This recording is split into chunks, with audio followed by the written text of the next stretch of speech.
በስመ አብ ወወልድ መንፈስ ቅዱስ አሐዱ አምላክ አሜን። አምላክ በሚሆን በአብ በወልድ በመንፈስ ቅዱስ ስም አምኜ በአብ ስም እናገራለሁ፣ በወልድ ስም አምናለሁ፣ መንፈስ ቅዱስ ስም አመልካለሁ። በስመ አብ አውሎጎስ ማለት ለመናገር መብት ስጠኝ ማለት ነውና እግዚአብሔር አባ ለሟሎች ቸሮች አማላጆች የምትሆኑ እግዚአብሔር የልቦናዬን ዓይኖች ብርሃን ያደርግልኝ ዘንድ አሳስቡልኝ። እግዚአብሔር ያከበረው ቸር የአብ የወልድ የመንፈስ ቅዱስ ተክል የሚሆን ለሃይማኖት ከሠራው ከብዙ ሥራው ጥቂት እነግራችሁ ዘንድ እግዚአብሔር አብ ወዳጅ ሰማይን እንደ ጣሪያ ምድርን በውኃ ላይ እንደ ዘጋጃ የዘረጋት እሱ ድንቅ ረቂቅ የሚሆን ጌትነቱን ምስጢር ትናገር ዘንድ አሁን ዓይነ ልቦናህን ብሩህ ያድርግልህ እልሃለሁ።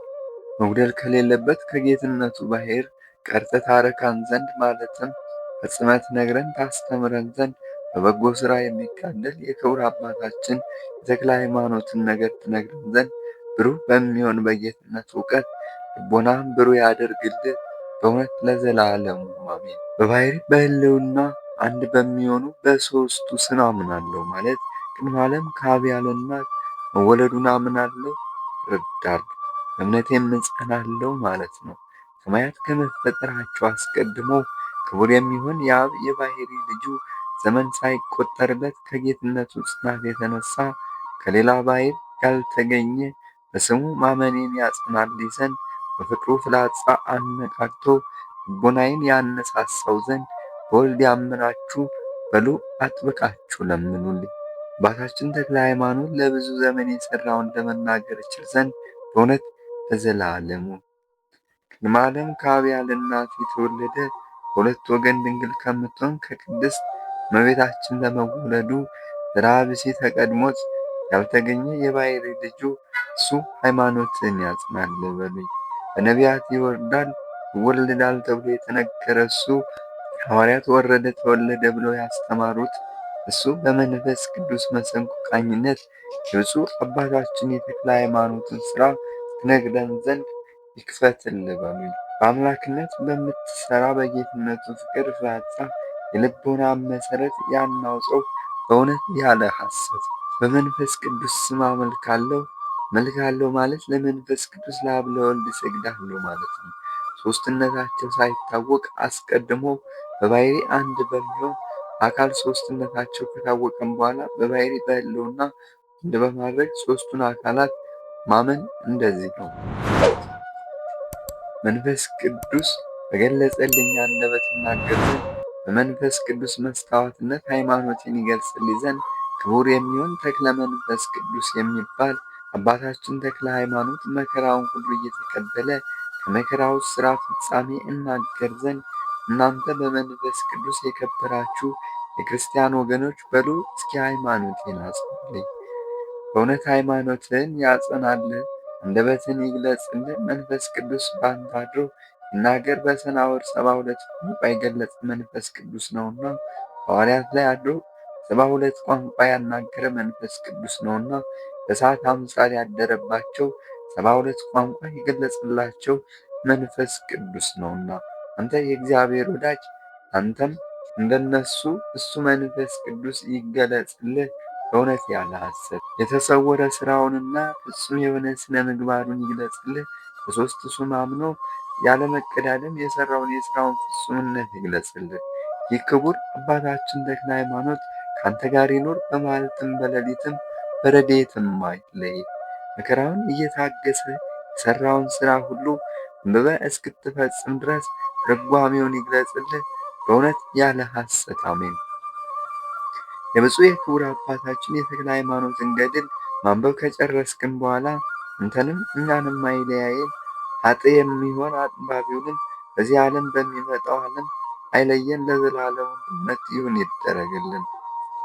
አብን ወላዲ ወልድን ተወላዲ መንፈስ ቅዱስን ሰራጺ ብለን ምንም ላጠይቁ አካላት ሦስት ስላለን በአካል ሦስት በባሕርይ በሕልውና አንድ አምላክ ብለን አምነን በጌታችን በኢየሱስ ክርስቶስ አጋዥነት ብፁዕ ክቡር የሚሆን የአባታችን የተክለ ሃይማኖትን ገድል ለማንበብ እንጀምራለን። ተክለ ሃይማኖት ማለት የአብ ተክል ማለት ነውና እናት አባቱ በሦስት ስም አምነው ጸንተው ቢለምኑ የተገኘ ነውና ልብ አድርጋችሁ ስሙት። ጸጥ ብላችሁ መንፈሳዊ በዓል አድርጉ። በምስጋና በመገዛት ሕሊናን በመወሰን ጌታ ምዕመናንን በሚዋሃድበት ቀን በመከራ በክብር ትመስሉት ዘንድ ያን ጊዜ የነፍሳችን አባታችን ተክለ ሃይማኖት ብላችሁ ትጠሩታላችሁ። እሱም እንዲህ ብሎ ይመልስላችኋል። እነሆ እኔ አባታችኋለሁ፣ እናንተም ልጆቼ ናችሁ፣ ተወራራሾቼ ናችሁ ይላችኋል።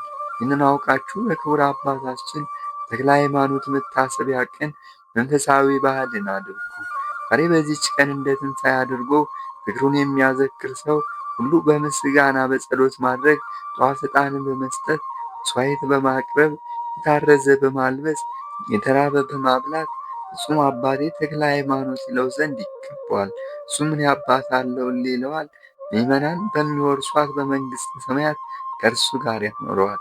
ለሁላችንም እሷን መንግሥተ ሰማያትን ያድለን ለዘላለሙም በእውነት። የእግዚአብሔር ባለሟል በሚሆን በተክለ ሃይማኖት መታሰቢያ ቀን ንቆ አቃሎ እንደ ትንሣኤ በዓል አድርጎ መንፈሳዊ በዓል የማያደርግ ግን በኢትዮጵያ ይልቁንም በሸዋ ክፍለ ሀገር በአውራጇም ሁሉ በልቦናው ንቆ አቃሎ ሥጋዊ ሥራ የሚሠራ ሰው ቢኖር ግን አክብሮ ደስ ብሎት ተስካሩን በሚያዘክርበት በዛች ቀን አባቴ ተክለ ሃይማኖት ሊለው አይገባም። እሱም እኔ አባትህ አለውልህ ሊለው አይችልም። ቃሌን አልጠበቅክም፣ ዝክሬን አላዘከርክምና አላውቅም ይለዋል እንጂ። አባቴ የሚለው ዝክሩንም የሚዘክር ስሙንም የሚጠራ ግን ከእሱ ጋር የዘላለም ሕይወትን ያገኛል። ዝክሩን ያልዘከረ ቃሉን ያልጠበቀ ከርስቱ ከመንግሥተ ሰማያት የተለየ ይሆናል። ክርስቲያን ወይም ጻድቅ አጥም ቢሆን የሞቱ ሰዎችን ነፍስ ሁሉ ክቡር አባታችን ከተክለ ሃይማኖት ዘንድ ሳያደርሱ አይወስዷቸውምና። አባታችን ተክለ ሃይማኖትን ባየ ጊዜ በመከራ ጊዜ ልጅ አባቱን እንዲጠራ አባቴ ተክለ ሃይማኖት ብሎ ይጠራዋል። እሱም እኔ አባት አለውልህ ይለዋል። ይችም ነፍስ ፈጥና ሄዳ ከአባቷ ተክለ ሃይማኖት አጠገብ ትቀመጣለች። የአጥም ነፍስ ብትሆን ከአባታችን ከተክለ ሃይማኖት ዘንድ ሳያደርሷት ወደ ሲኦል አይወስዷትምና። የአጡ ነፍስ ብፁዕ ተክለ ሃይማኖትን ባየች ጊዜ አባቴ ብፁዕ ተክለ ሃይማኖት ብላ ትጠራዋለች። ክቡር አባታችንም በዚች ነፍስ ጥቂት በጎ ሥራ ባገኝባት ጊዜ ማለት ስሙን በመጥራት ዝክሩን በማዘከርም ቢሆን ቃል ኪዳን እንደተቀበለ ወደ ፈጣሪዋ አመልክቶ መንግሥተ ሰማያት ያገባታል። ለእኛም በልመናው የምናገኘው ይቅርታ ይደረግልን ለዘላለሙም በእውነት። ወዳጆቼ ስለዚህ ነገር እንዲህ እላችኋለሁ። ክርስቶስና የተክለ ሃይማኖት ወገን የሆናችሁ ፍቅር፣ አንድነት ያላችሁ በሥራ ፍጹም የሆነ ስነ ምግባር የተወደደ ክቡር የሚሆን የአባታችሁ የተክለ ሃይማኖት የመታሰቢያውን ቀን እንደ ትንሣኤ በዓል አድርጋችሁ አክብሩ። ዛሬ በዚች ቤተ ክርስቲያን የተሰበሰባችሁ ቀሳውስቱም ዲያቆናቱም በክርስቶስ ያመናችሁ ወንዶችም ሴቶችም ልጅም አዋቂም ሹማምንትም መሳፍንትም ሕዝቡም መንፈስ ቅዱስ እየረዳው የሠራውን ሥራ ስሙ። አምላክነቱን ለማገልገል የተቀበለውን መከራና የተፋጠነ የሠራውን ሥራ ተመልከቱ። እናንተ ተድላ ደስታችሁ ነውና፣ ለሥጋችሁ መጠበቂያ ለነፍሳችሁ መዳኛ ነውና፣ ከበደል ወደ ጽድቅ የሚመልሳችሁ ኃጢአታችሁን የሚያነጻ ለወጣኔነታችሁ ከፍጹምነት መድረሻ ነውና፣ ለመርከብ ሰውነታችሁ ጸጥታ ነውና፣ ለድካማችሁ ጽናት የሚሆናችሁ ነውና፣ የሽማግሎች መጠበቂያ ለልጆቻችሁ መልካም አስተዳደግና እንክብካቤ፣ ለጎልመሶቻችሁ እውቀት፣ ለነፍሳችሁ መድኃኒት፣ ለማይናወጽ ለሃይማኖታችሁ መጽኛ፣ ለሀገራችሁ አጥር ቅጽር ኃይል ነውና። ይህ አባታችን ለተበደሉት መማፀኛ ነውና። ይህ አስተማሪያችን፣ ይህ መድኃኒታችን፣ ይህ አለኝታችን፣ ይህ ነጻ አድራጊያችን፣ ይህ የመንግሥተ ሰማያት ቀለማችን፣ በታረዝን ጊዜ ልብሳችን፣ በተራብን ጊዜ እውነተኛ ምግባችን፣ በተጠማን ጊዜ የሕይወት መጠጣችን፣ በደከምን ጊዜ ምርኩዛችን ነውና። ከዚህ ዓለም ባሕር ማዕበል መርከብ ሰውነታችንን በረድኤቱ እየቀሰፈ የሚያሻግረን እነዚህም የአጋንንት ጸቦች እርኩሳን ረቂቃን የሚሆኑ አጋንንት ናቸው። ከሰማይ በታች ዓለመ ጽልመትን የሚገዙ በድንቁርናና በሚሠራ በኃጢአት ጥፋት ነፋስ መርከብ ሰውነታችንን የሚያውኩ ናቸው። ይህንንም አውቆ ሐዋርያው ጳውሎስ እንዲህ አለ፣ ሰልፋችሁ ከሥጋዊ ከደማዊ ሰው ጋር አይደለምና ዓለመ ጽልመትን ከሚገዙ ከረቂቃን አጋንንት ጋር ነው እንጂ የክርስቶስን የሰልፍ ጋሻ ያዙ ማለት ሃይማኖትን፣ የመንፈስ ቅዱስ ሰይፍ ታጠቁ ማለት ጸሎትን ያዙ ብሎ ሲናገር ነው። በእውነት ይህ አባታችን ከአጋንንት ጋር በምንዋጋበት ጊዜ ምርጥ መሳሪያችን ነው። የተሳለ የመለኮት ሰይፍ በእጁ የተያዘ ነው። ሰውን ሁሉ የሚጎዱ በበረሃ ያሉ አራዊትን ድል የሚያደርጋቸው እሱ ነው። እነዚህም በክፉ ስራቸው ሰውን የሚጎዱ ሰይጣናት ናቸው። እነሆ የአባታችን ስለኛ ነፍስ ይዋጋልናልና እንድናችሁ የሚለን የለም፣ ድል የሚነሳን የለም። የመንፈስ ቅዱስ ኃይል አድሮብናልና ድል የሚነሳን የለም። ሀብቱ ይታደገናልና ቸርነቱ ያድነናልና ልመናው ከእኛ ጋር ስለሆነ ይረዳናልና ማላጅነቱና ጸሎቱ ደግፎ ያቆመናልና በእንደዚህ ያለ ይህንንም በመሰለ እንደ ጌታ ትንሣኤ መንፈሳዊ በዓል አድርጎ ደስ ብሎ ዝክሩን የሚያዘክር ሰውን ሁሉ ይራደዋል። ይኸውም ክቡር አባታችን ተክለ ሃይማኖት ዛሬ በዚች ቀን ያረፈባት መታሰቢያው ቀን በነሐሴ በ24 ቀን ማለት ነው። እናንተ የክርስቲያን ወገኖች ስሙ፣ ስነ ልቦናችሁን ከፍታችሁ ቸል ሳትሉ አስተውሉ፣ ሳትንቁ ሳታቃልሉ እወቁ። በክርስቶስ ስም ብትሆኑ በቀናች ሃይማኖት ከእኛ ጋር አንድ የማይሆን እንደ ሰነፎች እንደ መናፍቃን አንሁን። ወንጌልን እንደ ቋንቋ አድርገው አእምሮ ማጣት የሚያስመስሉት ወንጌልን ከመስማት ይልቅ ድንቁርናን በእነሱ ዘንድ እንደ ማርና እንደ ሱክር ይወደዳልና። አንተ ሰነፍ ሰው በመላእክት ቋንቋ ምን ተናገርክ? ይልሃል ጌታ ባስተማራት በወንጌል። የማያምን ነው ነገርክን በጨረስክ ጊዜ ምን ትላለህ ይልሃል። አእምሮ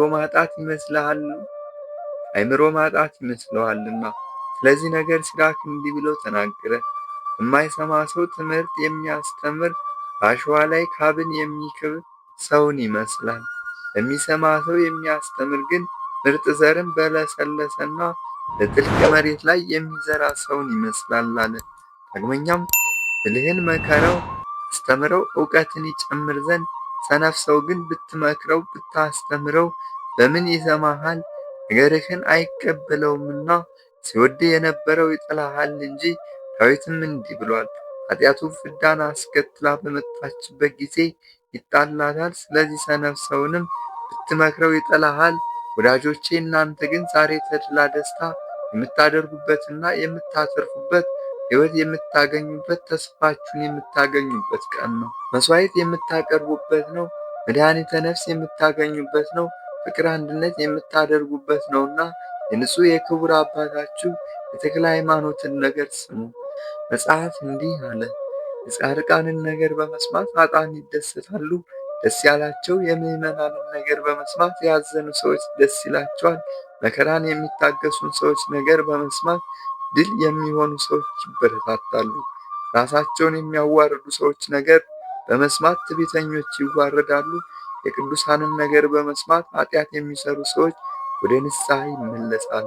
የምዕመናንን ነገር በመስማት የሚክዱ ሰዎች ወደ ሃይማኖት ይመለሳሉ። ነቢይ ይህን ሁሉ አውቆ የቅዱሳንን ነገር በመስማት በዚህ ዓለም ያሉ ሰዎች ደስ ይላቸዋል ብሎ ተናግሯልና፣ ስለዚህ ነገር ስሙኝ ይላችኋለሁ። ከማር ከሶከር ይልቅ የሚጣፍጥ ከወርቅ ከብር ከዕንቁ ይልቅ የሚወደድ የክቡር የብፁዕ አባታችን የተክለ ሃይማኖትን ነገር ስሙ። ሥራው ያማረ የተወደደ በሥራ ሁሉ ፍጹም የሆነ ስነ ህላዌ ልቦና ደስ የሚያሰኝ ቃንቶ ለሚያነብና ለሚሰማ ሰው አጥንት የሚያለመልም ክቡር አባታችን ተክለ ሃይማኖት ደግሞ የሠራውን ገድል ስሙ። ተክለ ሃይማኖት ወገን የሆነ እየጻፈ እንዲህ ይላል። እየፈራ እየተንቀጠቀጠ ይናገራል፣ እየደነገጠ ይተረጉማል፣ እንዲህ ብሎ ይመልሳል፣ እያከበረ ያመሰግናል። ልቡናችሁን ጸጥ አድርጋችሁ ስሙት። በአካል ሦስት በባሕርይ በሕልውና አንድ አምላክ በሚሆን በአብ በወልድ በመንፈስ ቅዱስ ስም ተጀምሮ የሚነበብ የትነት መሰገድ ምስጋና ገንዘቡ የሚሆን ያለመለየት ያለመለወጥ ባለመለኮት አንድ የሚሆኑ ለሀገራችን ለኢትዮጵያ ፍጹም ሰላምን ይስጥልን ለዘላለሙም። በእውነት በጎ ነገር ትሰሙ ዘንድ ኑ ተሰብሰቡ፣ ኑ ፈጥናችሁ ተሰብሰቡ። የተጠማ ወደ ፈሳሽ ውሃ ፈጥኖ እንዲሄድ የአባታችሁን የክብር ተክለ ሃይማኖትን ገድል ሰምታችሁ ልቦናችሁ ይረካ ዘንድ ቤቱ ጌታዬ የሠራውን ሥራ ፈጽሜ እናገር ዘንድ አፌን መልቼ እንድናገር አድርገኝ። በሥልጣኑም ያደረገውን ታምራት እናገር ዘንድ ፍጹም እውቀትህን አሳድርብኝ። አገልጋዮች ለምእመናን እናገር ዘንድ ክቡር አባታችን ተክለ ሃይማኖት መከራውን እየታገሰ የሠራውን እንድናገር አድርገኝ። በእውነት ለዘላለሙ አሜን። በአካል ሦስት በባሕርይ በሕልውና አንድ በሚሆን በእግዚአብሔር ስም አምነን ባለመለያየት ሦስት የሚሆን ባለመፈላለስ አንድ የሚሆን ከመታሰብ መለኮትነቱ የማይመረመር መኩሼ ከመሆን በሥልጣን አንድ የሚሆን ባለመፈራረቅ በግዛት አንድ የሚሆን በመመሳሰል በአካል የተካከለ እሱ ብቻ ስግደት መገዛት የሚገባው ንዑድ ክቡር የሚሆን አባታችን ደግሞ የሠራውን ሥራ እናነባለን። ይኸውም ንዑድ ክቡር የሚሆን አባታችን ተክለ ሃይማኖት ነው። በሦስቱም ስም ተክለ አብ፣ ተክለ ወልድ፣ ተክለ መንፈስ ቅዱስ ተብሎ የሚጠራ በነሐሴ በ24 ቀን የሚነበብ ገድሉን እናነባለን። የልመናው ኃይል ያድነን፣ ከኢትዮጵያም ጥፋት ያርቀን፣ ከብሉይ ሰውነት በአዲስ ሰውነት ለውጦ በልጅነት ያክብረን፣ በመንግሥተ ሰማያት መጻተኛ እንዳንሆን በዚህ ዓለም የክርስቶስን ወራሽ እንድንሆን በሚመጣው ዓለም በመንግሥተ ሰማያት ክብሩን የምንወርስ ያደርገን በእውነት አሜን። በእግዚአብሔር አጋዥነት የአባታችን የክቡር ተክለ ሃይማኖት የልደቱን ቁጥር ከዚህ ጀምረን እንናገራለን። በሥጋ የአዳም ልጅ በልጅነት የእግዚአብሔር ልጅ የሚሆን አዳም ሴትን ወለደ። ሴትም ሄኖስን ወለደ። ሄኖስም ቃይናንን ወለደ። ቃይናንም መላኤልን ወለደ። መላኤልም ያሬድን ወለደ። ያሬድም ሄኖክን ወለደ። ሄኖክም ማቱሳላን ወለደ። ማቱሳላም ላሜህን ወለደ። ላሜህም ኖህን ወለደ። እስከዚህም 10 ትውልድ ይሆናል። ኖህም ሴምን ወለደ። ሴምም አርፋክስድን ወለደ። አርፋክስድም ቃይናንን ወለደ። ቃይናምም ሳላን ወለደ። ሳላም ኤቦርን ወለደ። ኤቦርም ፋሌቅን ወለደ። ፋሌቅም ራግውን ወለደ። ራግውም ሴሩህን ወለደ። ሴሩህም ናኮርን ወለደ። ናኮርም ታራን ወለደ። እስከዚህም 20 ትውልድ ይሆናል። ታራም አብርሃምን ወለደ። አብርሃምም ይስሐቅን ወለደ። ይስሐቅም ያዕቆብን ወለደ። ያዕቆብም ሌዊንና 11ዱን የአባቶች መገኛ የሚሆኑ ወንድሞቹንም ወለደ። ሌዊም ቀዓትን ወለደ። ቀዓትም እንበረምን ወለደ። እንበረምም መስፍኑ ሙሴን ካህኑ አሮንን ወለደ። በእነሱም ዘመን እስራኤል ከግብፅ ወጡ። አሮንም ይታምርን ወለደ። ይታምርም ጌዲዮንን ወለደ። ጌዲዮንም አልዓዛርን ወለደ። እስከዚህም 30 ትውልድ ይሆናል። አልዓዛርም አቤሜሌክን ወለደ። አቤሜሌክም ናታንን ወለደ። ናታንም አብያታርን ወለደ። አብያታርስም ሳዶቅን ወለደ። የዚህ ክቡር አባታችን ተክለ ሃይማኖት ጥንተ ትውልዱ ኢየሩሳሌም ነው። ከፍልስጤም አውራጃ የምትሆን መስፍኑ ኢያሱ ለካህናት ርስት ትሁን ብሎ ይቺውም ሰሎሞን በነገሰበት ዘመን የአብያታር ልጅ የካህኑ የሳዶቅ ዕፃ ነበረች ናት። ሳዶቅም አዛርያስን ወለደ። ከአዳም ጀምሮ 35 ትውልድ ይሆናል። አዳምም ሴትን ወለደ። ሴትም ሄኖስን ወለደ። ሄኖስም ቃይናንን ወለደ። ቃይናንም መላኤልን ወለደ። መላኤልም ያሬድን ወለደ። ያሬድም ሄኖክን ወለደ። ሄኖክም ማቱሳላን ወለደ። ማቱሳላም ላሜህን ወለደ። ላሜህም ኖህን ወለደ። 10 ትውልድ ይሆናል። ኖህም ሴምን ወለደ። ሴምም አርፋክስድን ወለደ። አርፋክስድም ቃይናምን ወለደ። ቃይናምም ሳላን ወለደ። ሳላም ኤቦርን ወለደ። ኤቦርም ፋሌቅን ወለደ። ፋሌቅም ራግውን ወለደ። ራግውም ሴሩህን ወለደ። ሴሩህም ናኮርን ወለደ። ናኮርም ታራን ወለደ። 20 ትውልድ ይሆናል። ታራም አብርሃምን ወለደ። አብርሃምም ይስሐቅን ወለደ። ይስሐቅም ያዕቆብን ወለደ። ያዕቆብም ይሁዳን ወለደ። ይሁዳም ፋሬስን ወለደ። ፋሬስም ኤስሮምንም ወለደ። ኤስሮምም አራምን ወለደ። አራምም አሚናዳብን ወለደ። አሚናዳብም ናአሶንን ወለደ። ናአሶንም ሰሎሞንን ወለደ። 30 ትውልድ ይሆናል። ሰሎሞን ቦዔዝን ወለደ። ቦዔዝም ኢዮቤድን ወለደ። ኢዮቤድም እሴይን ወለደ። እሴይም ንጉሥ ዳዊትን ወለደ። ንጉሥ ዳዊትም ሰሎሞንን ወለደ። ሰሎሞንም እብነ ሐኪምን ወለደ። ይኸውም ምኒልክ ነው። ከአዳም እስከ 37 ትውልድ ይሆናል። ሰሎሞንም ልጁ ምኒልክን አንግሶ በመላው ኢትዮጵያ ነግሶ ይኖር ዘንድ ወደ ኢትዮጵያ ሰደደው። የሳዶቅ ልጅ አዛርያስንም እንደ አባቱ ሊቀ ካህናት አድርጎ ከልጁ ጋር ሹሞ ሰደደው። ሁለቱም አንድነት ከኢየሩሳሌም ብዙ ሕግና ሥርዓት ይዘው ሲወጡ የእስራኤል ፈጣሪ ማደሪያ የምትሆን ታቦተ ጽዮንም ከእነሱ ጋር ወደ ኢትዮጵያ ይዘዋት መጡ። በንዋየ ቅድሳቱ በንብረቷም ሁሉ እንደ አባቶች ሥርዓት አዛርያስ ያዘዝባት ነበር። ሁለቱም አንድነት የትግራይ አውራጃ የምትሆን አክሱም ከምትባለው ቦታ ገብተው ተቀመጡ። ጥቂት ዘመን ከተቀመጡ በኋላ አዛርያስ የመደባይ ልጆች ከሚባሉ ከደጋጎች ወገን የአንዱን ልጅ አግብቶ ወንድ ልጅ ወለደ። ስሙንም በአባቱ ስም ሳዶቅ ብሎ ሰየመው። ሁለተኛ ስሙ እግዚእመሐር ነው። ሳዶቅም ሌዊን ወለደ። ይኸውም በግዑ ይባላል። ሕዝበ ራእይም ሕዝበ ዋሄን ወለደ። ይኸውም ነገደ ሌዊ ይባላል። ሕዝበ ዋሄም አኪንን ወለደ። እስከዚህም 40 ትውልድ ይሆናል። እነዚህም ካህናት በደብተራ ኦሪት የተሾሙ ካህናት እንደሚያስተምሩ ወደ ንጉሡ ለሚመጡ የኢትዮጵያ ሰዎች ሁሉ ሕገ ኦሪትን እያስተማሩ ኖሩ። እስከዚያ ዘመን ድረስ ጌታችን ኢየሱስ ክርስቶስ አልተወለደም ነበር። ይህም እስራኤል ከግብፅ በወጡ በ870 ዘመን ማለት ነው።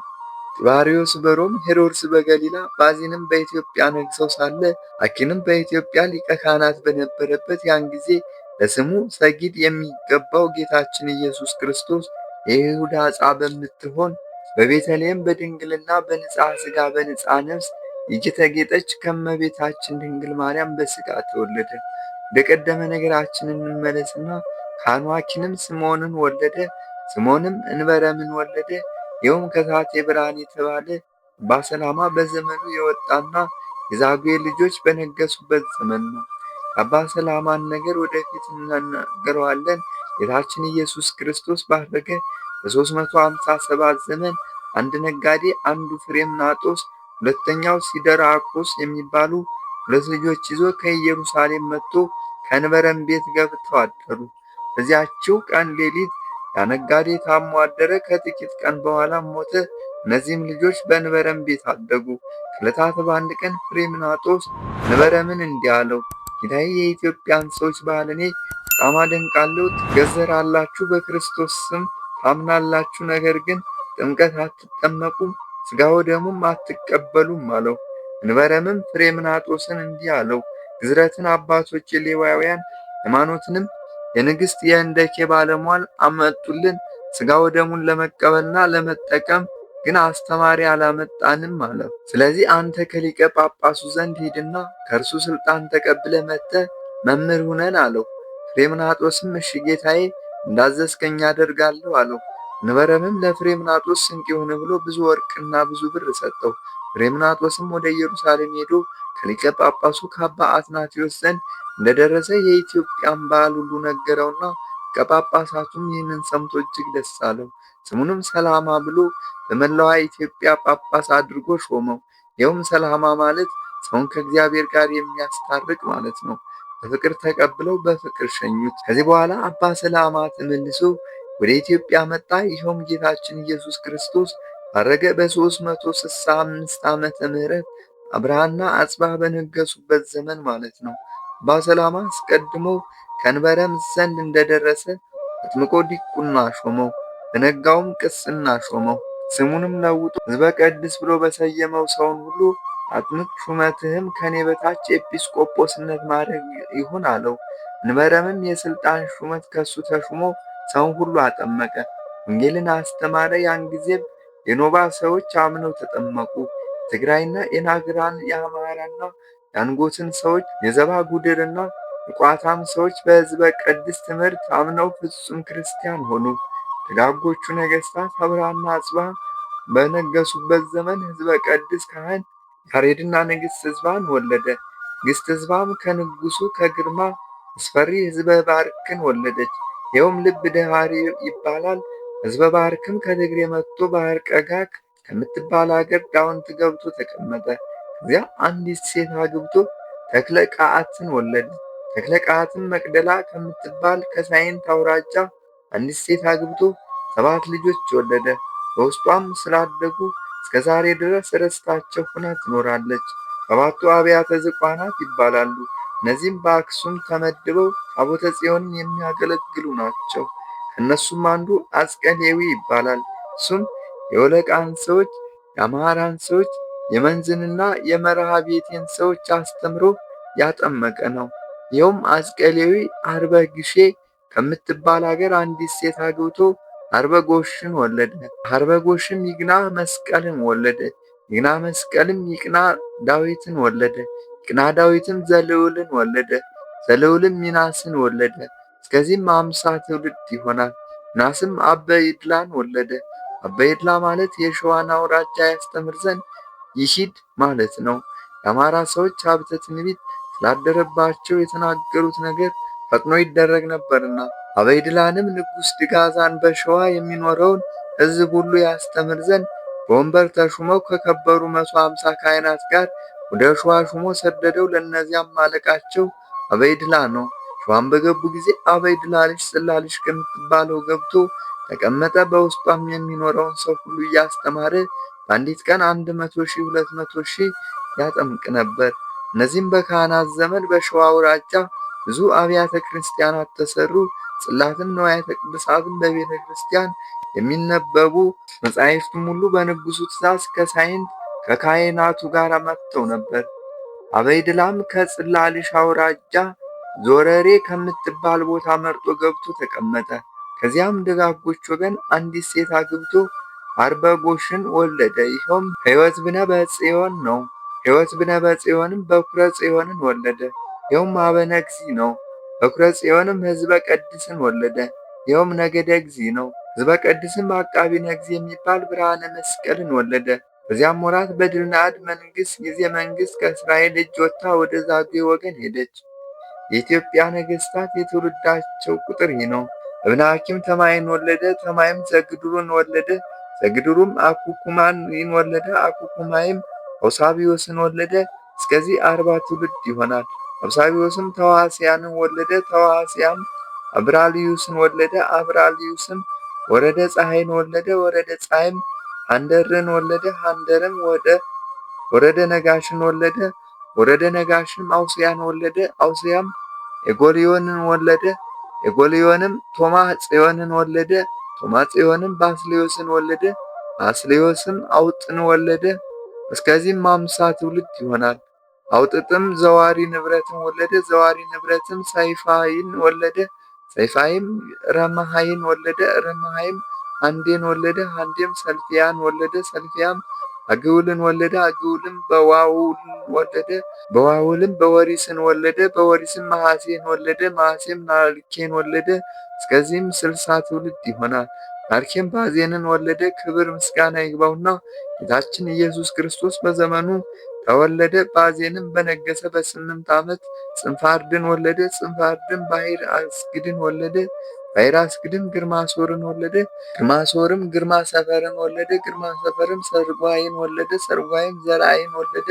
ዘርአይም ሰብአ አስግድን ወለደ። ሰብአ አስግድም ጽዮን ግዛን ወለደ። ጽዮን ግዛም አግዱርን ወለደ። አግዱርም ሰይፈ አርድን ወለደ። እስከዚህ 7 ትውልድ ይሆናል። ሰይፈ አርድም በዘመናቸው የክርስትና ስርዓት የተሰራ አጽብሃና አብርሃን ወለደ። እነሱም በአክሱም ነበሩ። የክርስትናን ስራ ያስተማረ ግን አባ ሰላማ ነው። የእሱንም ታሪክ አስቀድመን ተናግረናል። የኢትዮጵያ ሰዎች ግን በኦሪት ሕግ የሚኖሩ ነበሩ፣ በአራዊትም የሚያመልኩ ነበሩ። ከዚህ በኋላ ግን አባ ሰላማ ጌታችን ኢየሱስ ክርስቶስ ያስተማራት ወንጌልን አስተማራቸው። በፊታቸው ብዙ ታምራት ስላደረገ አምነው ተጠምቀው ክርስትና ተነሱ። የኢትዮጵያም ሰዎች ያመኑት ጌታ ባረገ በ365 ዘመን ነው። ያን ጊዜ አብርሃና አጽብሃ አክሱም ጽዮንን ሰሯት። አብርሃም አስፋን ወለደ። አስፋም አርፍድን ወለደ። አርፍድም አምሴን ወለደ። አምሴም አላድባን ወለደ። አላድባም አላሜዳን ወለደ። አላሜዳም በነገሰበት ዘመን 9 ቅዱሳን ከግብፅና ከሮም መጡ። እነዚህም ሃይማኖትን ያቀኑና ያጸኑ አባ አሌፍ፣ አባ ጽባ፣ አባ አረጋዊ፣ አባ አፍሴ፣ አባ ገሪማ፣ አባ ጰንጤሌዎን፣ አባ ሊቃኖስ፣ አባ ጉባ፣ አባ ይማታ ናቸው። ኢትዮጵያን በብሩህ ትምህርታቸው ብሩት ያደረጉ ብሩሃን ከዋክብት ናቸው። አላሜዳም ታዜናን ወለደ። ታዜናም ምድርን የከፈለ ካሌብን ወለደ። ካሌብም አባታችን አቡነ አረጋዊ ያቀናት ደብረ ዳሞን ያሰራ ገብረ መስቀልን ወለደ። እስከዚህም 80 ትውልድ ይሆናል። ገብረ መስቀልም ቆስጠንጢኖስን ወለደ። ቆስጠንጢኖስም ወሰን ሰገድን ወለደ። ወሰን ሰገድም ፍሬ ሰናይን ወለደ። ፍሬ ሰናይም አድራዝን ወለደ። አድራዝም እክለውድምን ወለደ። እክለውድምም ግርማ ሰፈርን ወለደ። ግርማ ሰፈርም ዝርጋን ወለደ። ዝርጋምም ድግና ሚካኤልን ወለደ። ድግና ሚካኤልም ባሕረ ኤክላን ወለደ። ባሕረ ኤክላም ጉምን ወለደ። እስከዚህም 90 ትውልድ ይሆናል። ጉምም አስጎምጉምን ወለደ። አስጎምጉምም ልትምን ወለደ። ልትምም ተላትምን ወለደ። ተላትምም ኦደጎሽን ወለደ። ኦደጎሽም የዕለት እኩሌታ የነገሰ አይዙርን ወለደ። አይዙርም ትድምም ውድድምን ወለደ። ውድድምም ውድም አስፈሪ ወለደ። ዘመኑ 150 የሆነ ውድም አስፈሪም አርማህን ወለደ። አርማህም ድጋዥንን ወለደ። እስከዚህም 100 ትውልድ ይሆናል። ድግናዥንም ግዳዥንን ወለደ። ግዳዥንም አንበሳ ውድምን ወለደ። አንበሳ ውድምም ድልናድን ወለደ። ከአዳም ጀምሮ 103 ትውልድ ሲሆን ከአብነ-ሐኪም ጀምሮ 68 ትውልድ ይሆናል።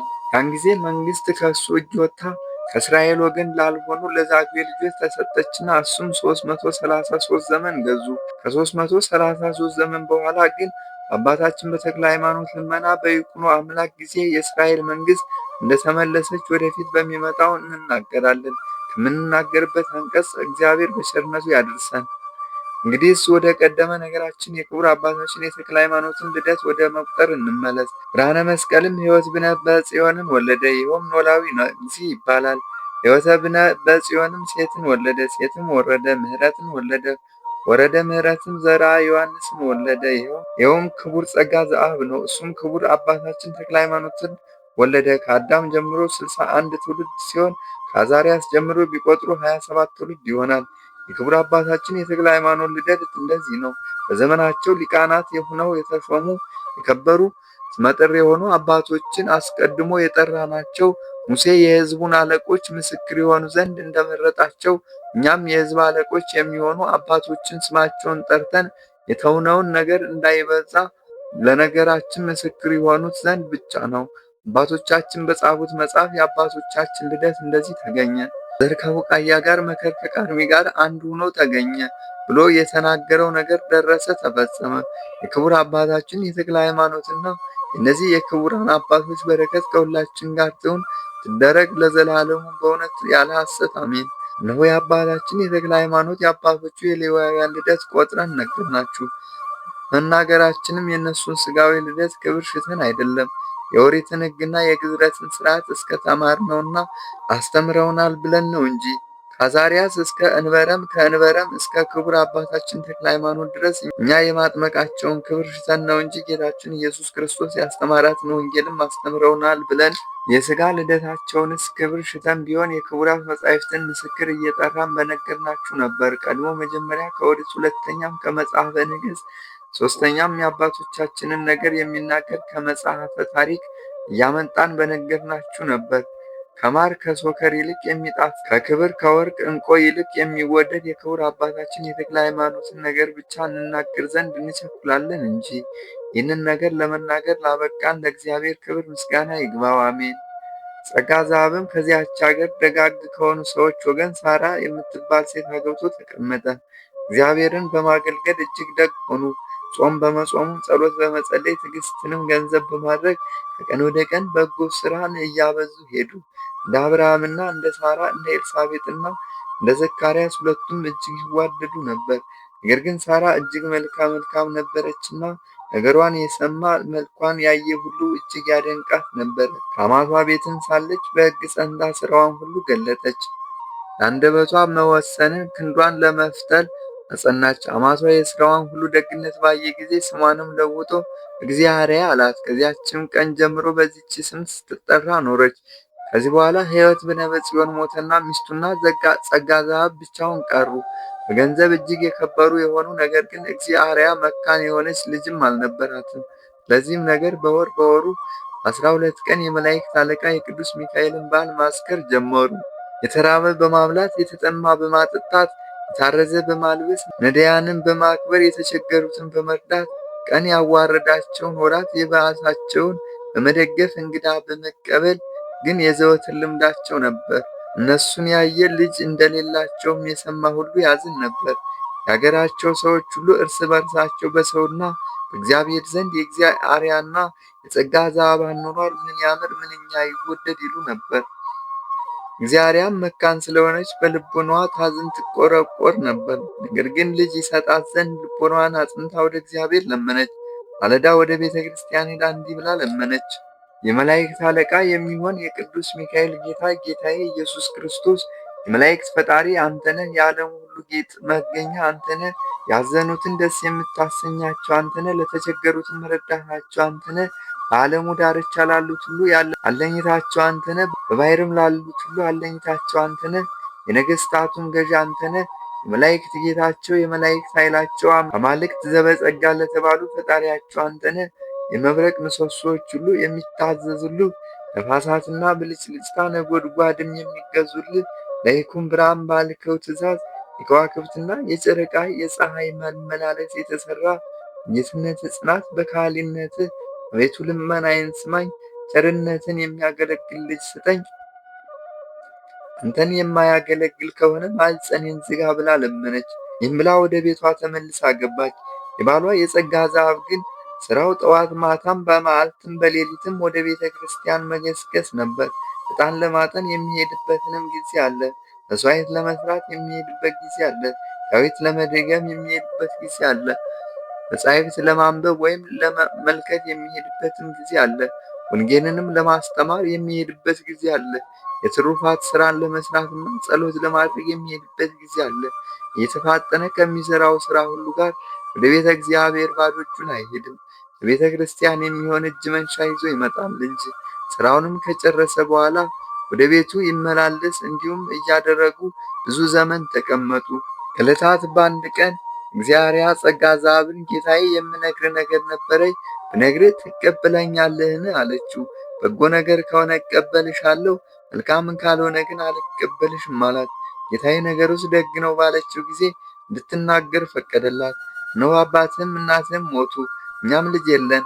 ገንዘባችን ለማን ይሆናል? ለቤተ ክርስቲያን የሚያሻውን እንስጥ፣ ለነዳያንም የሚሻውን ምጽዋት እናድርግ። ለኃጢአት ከመገዛት እግዚአብሔር ነፃ ያደርገን ዘንድ ወንዶችንም ሴቶችንም ባሮቻችን ነፃ እናድርጋቸው።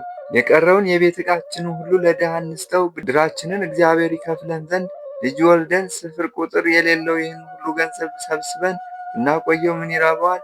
ምን ይጠቅመዋል? እግዚአብሔርንስ ደስ የሚያሰኝ ካልሆነ ሁሉም ፈጥኖ ይጠፋበታልና። እቴ ነገርሽስ እጅግ ያማረ የተወደደ ነው። ነገር ግን ጥቂት እንታገዝ፣ እንዲህ የሚል ጽሑፍ አለና፣ ለመስጠት አትቸኩል፣ ከሰጠህም በኋላ አይቆጭህ። የሚጠራጠር ሰው ከእግዚአብሔር አንድነት የተለየ ነውና። እግዚአብሔርም ጌታዬ ይህ ላንተ አይደለም፣ ለበጎ ሥራ እንቸኩል እንጂ ሰው ከሞተ በኋላ እግዚአብሔርን የሚያመሰግነው ማን ነው? ለመስጠት ሲቻለን መጽወተን ነፍሳችንን ደስ እናሰኛት፣ ፈጣሪያችንም ደስ እናሰኘው እንጂ። ጸጋ ዛብም ይህንን ነገር ከሚስቱ ሰምቶ ፈጽሞ አደነቀ። አንቺ ሴት ሃይማኖትሽ ፍጹም ነው፣ የእግዚአብሔር ዳረጎት ስጦታ ነሽ። ስለ አንቺ ነቢይ እንደተናገረ እናገራለሁ። ሥራና ልጅ ስም ያስጠራሉ። ከሁለቱም ይልቅ ልቦናዋ ቀና የሆነ ሴት ትበልጣለች። ወዳጅ ወገን በዘመናቸው ይጠቅማሉ። ከእነሱ ይልቅ ለባሏ ደግ የሆነች ሴት ትበልጣለች። ስለ ምክርሽም እንዲህ እላለሁ፣ ወንድም ረዳትን በመከራ ጊዜ ኃይል ይሆናል። ከሁለቱም ይልቅ ለማዳን ምጽዋት ትበልጣለች። ወርቅና ብር ሀገርን ያጸናሉ። ከሁለቱም ይልቅ በጎ ምክር ትበልጣለች። መክበር፣ ገንዘብ ማግኘት ልቡናን ደስ ያሰኛል። ከእነዚህም ይልቅ እግዚአብሔርን መፍራት ትበልጣለች። የምታሳጣቸው የለም፣ ረዳት አትሻም። እግዚአብሔርን መፍራት እንደ ገነት በረከቷ ብዙ ነው። ፍጹም ክቡር ተድላ ደስታ በሷ ይገኛል። አንቺ ሆይ ልቦናሽ በጎ ነገርን አስቧል። እውነት ነገር ተናገርሽ፣ ያልሽኝን ሁሉ ፈጥኜ አደርገዋለሁ። ይህንንም ተናግሮ ገንዘቡ ሁሉ ለነዳያን መጸወተ። ባል ልጅ ረዳት ለሌላት አሳዳጊ መጋቢ ለሌላት ሁሉ ረዳት ቸር የሆነች ሚስቱን እንደነገረችው እኩሌታውን ገንዘብ ለቤተ እግዚአብሔር ሰጠ። ዳግመኛም ወንዶችንም ሴቶችንም ባሮችን ጠርቶ ወደ ወደዳችሁበት ሂዱ፣ ለእግዚአብሔር ብዬ ከመገዛት ነፃ አውጥቻችኋለሁ፣ እኔንም ሚስቴንም ከዲያብሎስ መገዛት ነፃ ያደርገን ዘንድ። ወንዶችም ሴቶችም ባሮች እንዲህ ባላቸው ጊዜ እጅግ አዘኑ። ጌታችን ምን አደረግን? አባታችን ሆይ የሚያሳዝን ሥራ ምን ሠራን? እንበድልህም እነሆ አለን፣ ጅራፍ በፊት አለ፣ ግረፈን፣ እንገረፋለን አሉት። ጸጋ ዛብም ያሳዘናችሁ ነገር የለም፣ በእውነት ከፊቱ ቁመው የሚያገለግሉት በካህናት በአባቶች በረከት እግዚአብሔር ይባርካችሁ። ከእኔ ቤት ልትኖሩ ብትወዱ ግን እንደ ቤት ልጅ ሆናችሁ ኑሩ እንጂ ባሮች አይባላችሁ። ወንዶችንም የጸጋ ዛብ ልጆች፣ ሴቶችንም የእግዚአብሔር ባለሟሎች ይበሏችሁ አላቸው። እንዲህም ባላቸው ጊዜ ሴቶቹም ወንዶችም ደስ ብሏቸው እጁን እግሩን ሳሙት። ወንዶቹም ሴቶቹም እንደ ባለቤትነት ነፃ ሆነው ከእሱ ጋር ብዙ ዘመን ተቆመጡ። እንዲህም ሲኖሩ እስላዴን ከምትባል ሴት የተወለደ ሞተሎሚ የሚባል አንድ ከሃዲ ተነስቶ በሸዋ አውራጃ በዳሞት አውራጃ በኃይሉ ነገሰ።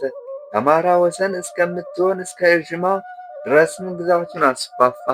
አብያተ ክርስቲያናትን አቃጥሎ አብያተ ጣዖታትን በመስራት የፈጠራችሁኝ እናንተ ናችሁ፣ በሰልፍና በጦርነት ጊዜም ድል እንዳደርግ የምትረዱኝ እናንተ ናችሁ ብሎ ለጣዖታት ሰገደ። የእግዚአብሔርን ሥራ ሁሉ አጠፋ።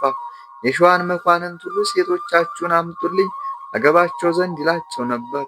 እነሱም እንዳይገላቸው ፈርተው በፈረቃ ይልኩለት ነበር። እንደ ቅስጥንቂስም ሰዎች ሰልፍ ያልተማረ ነበርና፣ ስለዚህም ነገር በጦር ኃይል ነገሰባቸው። በዘመኑ ደናግልም አልቀሩትም። በድንግልና የተገኙትን እየወሰዱ እየሰጡት ከክብር ያሳንሳት ነበርና፣ ከምርኮ ውስጥ ድንግል የተገኘች እንደሆነ ይዘው እያቀረቡለት ከክብር ያሳንሳት ነበር። ሥራ ሁሉ የሚያስጸይፍ ነው፣ በሥራ ሁሉ የተጠላ ነው። በዚህም ወራት ጽልላሽ አውራጃ ደረሰና ዞረሬን ከቧት ሰፈረ። ጸጋ ዘአብም አገሩን ሲከቧት አይቶ ይህ ከሃዲ ሊገድለው እንደመጣ አወቀና በሌላ ጎዳና ፈጥኖ ሸሸ። ከሞተለሚም ጭፍራ አንዱ ጸጋ ዘአብን ሊገድለው በፈረስ ተከተለውና ጦሩን ወረወረበት፣ አላገኘውም። ሁለተኛ ጦሩን ሊወረውርበት ሲዘጋጅ ጦሩ ከእጁ ጋር ተጣብቃ ስለቀረች ለመወርወር አልተቻለው። ጸጋ ዘአብም ወታደሩ ሲከታተለው ከጥልቅ ባሕር ደርሶ እንደ ደንጊያ ተወርውሮ ጠለቀ።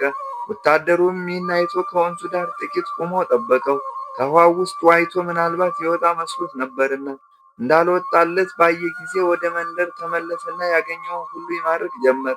ንጹሕ አገልጋይ ጸጋ ዘአብ ግን ከጥልቅ ባሕር በገባ ጊዜ ጉዳት አላገኘውም። ይህች ባሕር ለማደሪያ እንደተዘጋጀች ድንኳን ሆነችለት። የመላእክት አለቃ ቅዱስ ሚካኤል ይጠብቀዋልና፣ ነገር ግን እሱ አያየውም ነበር። ያን ጊዜ በመጋቢት 12 ቀን የቅዱስ ሚካኤል በዓል ስለነበር ከባሕር ውስጥ ሆኖ እንዲህ እያለ ይጮህ ጀመር። ኃይል የምትሆነ ቅዱስ ሚካኤል፣ አምባ መጠጊያ የምትሆነ ሚካኤል፣ ኃይልህ ወዴት ነው? ከሃሊነትህ ወዴት ነው? ታምራት ማድረግህ ወዴት ነው? እነሆ መሞቻዬ ደረሰ። ዛሬ የሽብር ቀን ነው። ዛሬ የመከራ ቀን ነው። ዛሬ ጥፋት ተፈረደብኝ። በበዓልህ ደስ ሳታሰኘኝ ታሳዝነኛለህን? ይህንንና ይህንን የመሰለ ሁሉ እንዲህ እያለ የእናቱን ጡት እንዳስጣሉት ልጅ ያለቅስ ነበር። ከዓይኖቹ የሚያቃጥል እንባ በብዛት ያለማቋረጥ ይወርድ ነበር። ያን ጊዜ የመላእክት አለቃ ቅዱስ ሚካኤል ተገልጾለት ጸጋ ዘአብን ምን ያስለቅሳል? እነሆን የሚካኤል እጠብቅሃለሁ፣ እኔ ያለሁህ፣ አትፍራ። ከሜዳ ሳለ ከዚያ ከወታደር አድኜ ቢሆን ታምራቴ ባልተደነቀም ነበር። ከባሕር ውስጥ ሳለ አድኜ ባወጣሁ ጊዜ ታምራቴ ይደነቃል እንጂ። የማድንህም ስለ አንተ ብቻ አይደለም፣ በአብራክህም ስላለ ስለተመረጠ ልጅ ነው እንጂ። እሱም ለዓለሙ ሁሉ ብርሃን ይሆናል። በሥራ ሁሉ እንደኔ ይሆናል። እኔም እጠብቀዋለሁ። እሱም ለእኔ ዕድል ፈንታዬ ነው። ስለ እሱም ከሞት ትድናለህ። እንዲህ የልጁን ነገር እየነገረው በባሕር ውስጥ 3 መዓልት 3 ሌሊት ውሎ አደረ። ከዚህ በኋላ የመላእክት አለቃ ቅዱስ ሚካኤል ጸጋ ዘአብን እንዲህ አለው፣ እነሆ የጥፋት ቀን አለፈ፣ ናውጣ ብሎ ያን ጊዜ በእጁ መንጥቆ ከባሕር አውጥቶ በዞረሬ ወዳለች ቤተ ክርስቲያን ወስዶ አገባውና ከሱ ተሰወረ። ጸጋ ዘአብም አገሩ ምድረ በዳ ሆና አገኛት። ቤተ ክርስቲያኑም የሰው ቤት ሁሉ ፈርሶ አገኘው። ከቀደመው ይልቅ የአሁኑ ሐዘን ጸናበት። በመጋቢት በ12 ቀን ሰውም ከብቱም ሲማረክ በዚያች ቀን ሚስቱ ተማርካ ሄደች። ነገር ግን በዱር በገደል ተሰውረው ከምርኮ የቀሩ ጥቂት ሰዎች ስለ ሀገራቸው ጥፋት ከእሱ ጋር ይላቀሱ ዘንድ ወደ እሱ መጡ። እግዚአርያን ግን እነዚህ የወታደር ጭፍሮች በማረኳት ጊዜ ለጌታችን ለንጉሥ ሚስት ሆነዋለች ብለው አክብረው ይዘዋት ሄዱ። እጅግ መልከ መልካም ነበረችና፣ ቆንዳላዋ የተከፈፈ የተጠቀለለ፣ ብርንጉንዷ የተከፈለ ነው። ዓይኖቿም እንደ አጥቢያ ኮከብ ናቸው። አንገቷም እንደ ብር ዘንግ ነው። መላ ሰውነቷ ያማረ ነው። በአጠቃላይ ከእግሯ እስከ ራሷ ድረስ ክፉ ነገር የለባትም። እነዚህም ወታደሮች እንዲህ ያለች ሆና ባዩአት ጊዜ በፍቅሯ ልቦና ነደው፣ አንዱ እኔ ጠብቃታለሁ፣ ሌላው እኔ እሸከማታለሁ ይላል። በበቅሎ ያስቀምጣታለሁ የሚልም አለ። አንዱን የልብሴን አለብሳታለሁ ይላል። እነዚህ ሁሉ ለፈቃዳቸው እየራሳቸው ይፎካከሩ ነበር። ነገር ግን የሚጠብቃት የመላእክት አለቃ ቅዱስ ሚካኤል ክብርት እሷን እንዳያረክሷት ይከለክላቸዋል። እነሱም ንጉሥ ወይ የምስራች ምሳሌ የሌላት ሴት አገኘንልህ። በቤተ መንግሥት ሁሉ እንደሷ ያለ አይገኝም። እሷ የምታገባ ዓለም ሁሉ ይሰግድልሃል በማለት ሄደው ለሞተለሚ ነገሩት። እሱም ደስ ብሎት ከወዴት አገኛችኋት አላቸው። እነሱም ዛሬ ከሀገሩ ሰው ጋር ማረክናት፣ እጅግ መልከ መልካም እንደሆነች አይተን ሚስት ታደርጋት ዘንድ ወደ አንተ አመጣናት አሉት። በዚህም ጊዜ አክብራችሁ ጠብቁልኝ፣ ከደህና ቦታ ታድሏት፣ ከሰው ወገን ማንም እንዳያያት በነጭ ሐር የተሰራ አረንጓዴ አበባ ግምጃ በወርቅ በብር የተሰራ ልብስ አልብሷት ብሎ ሰጣቸው። በዚህ ሁሉ ጌጥ አስጌጣችሁ ነገ ወደ እኔ አምጧት አላቸው። ወታደሮችም ይህን ሁሉ ከንጉሡ ታዘው ወደ ክብርት እግዚአርያ ሄዱ። ከእሷ ዘንድ በደረሱ ጊዜ ንጉሥ እንዴት ውለሻል አለች ብለው ይህን ልብስ ሰጧት። እሷ አስጌጧት፣ የወርቅ ማርዳ አደረጉላት። ለእጆቿም የወርቅ አምባር፣ ለጣቶቿ የወርቅ ቀለበት፣ ለእግሯም የወርቅ ጫማ አደረጉላት። ነገሥታቶቹ እንደሚያጌጡት ማዕረግ በዚህ ሁሉ ጌጥ አስጌጧት። እሷ ግን ታዝን፣ እንባዋንም ከምድር ታንጠበጥብ ነበር። ቀናም ብላ አታስተውልም፣ አንገቷንም ደፍታ ምድር ትቆረቁር ነበር እንጂ በሕሊናዋ ግን ወደ ሰማይ ታመለክት ነበር። ወታደሮቹም እጅግ ስታዝን ባዩአት ጊዜ አንቺ ሆይ ያስለቅስሻል፣ ንግሥት ሆነሻልና፣ ይህንንም ብለው ለእሷ ወደ ተዘጋጀ ቤት ወስደው አስገቧት። ጣዕሙ ልዩ ልዩ የሆነ ምግብ አቀረቡላት ነው። ንጉሥ ብዪ ጠጪ ብሎሻል አሏት። እሷ ግን አልተቀበለቻቸውም፣ ከምግቡም አልተመገበችም። ወደ ፈጣሪዋ እንዲህ እያለች ታመለክት ነበር እንጂ ጌታዬ ፈጣሪ ኢየሱስ ክርስቶስ ሆይ ስንፍናዬን ለምን ተመለከት? ንጹሕ ሆኖ የሚያገለግልህ ባሪያ ጸጋ ዛብን ለምን አላሰብከውም? አንተን ለሚክዱ ኃጢአትን ለሚሆኑ ጠላቶች አሳልፈ ሰጠኸኝ። ከአንተ አንድነት የተለዩ አንተም ከእነሱ የተለየ ነህ። እኔስ ስርዓት ያላቸው ስርዓት የተሰራላቸው ከንጹሐን ካህናት ልጅ ከንጹሐን አገልጋይ ልጅ ስጠኝ ብዬ ለምኜ ነበር። ግን ስርዓትን ከማያውቅ ከሚያጸይፍ ባሪያ ልጅ ልትሰጠኝ ነውን? ከዚህ ከርኩስ ባሪያ ይቅርና ከዚያ ከንጹሕ አገልጋይ ይህም ቢሆን አንተን ደስ የሚያሰኝ ልጅ ካልሆነ ማኅፀኔን ዝጋው እልሃለሁ። አቤቱ የኃያላን ባለቤት ዛሬ በእኔ ላይ ኃይልህን ግለጥ። አቤቱ የትዕግድና ባለቤት ዛሬ በእኔ ላይ ትዕግድናህን ግለጥ። አቤቱ የይቅርታ ባለቤት ዛሬ በእኔ ላይ ይቅርታህን ግለጥ። እንዲህ እያለች ስትጸልይ ወታደሮች በልተው ጠገቡ። ወደ እሷም ቀርበው ንግሥት ሆይ ጤና ይስጥልን፣ ነገ ወደ ንጉሥ እንወስድሻለን፣ ሚስትም ያደርግሻል። በግዛት ውስጥ ያለው ሁሉ ይሰግድልሻል። መብሉንስ እምቢ አልሽ፣ መኝታውንስ እንኳ አትተኝምን አሏት። እግዚአርያም እኔንስ እንቅልፍ እምቢ አለኝ፣ እናንተ በሉ ተኙ አለቻቸው። መላው ወታደሮች እሷን ከበው ተኙ። ወስብሐት ለእግዚአብሔር ወለወላዲቱ ድንግል ወለመስቀሉ ክብር። ይቆየን፣ አሜን።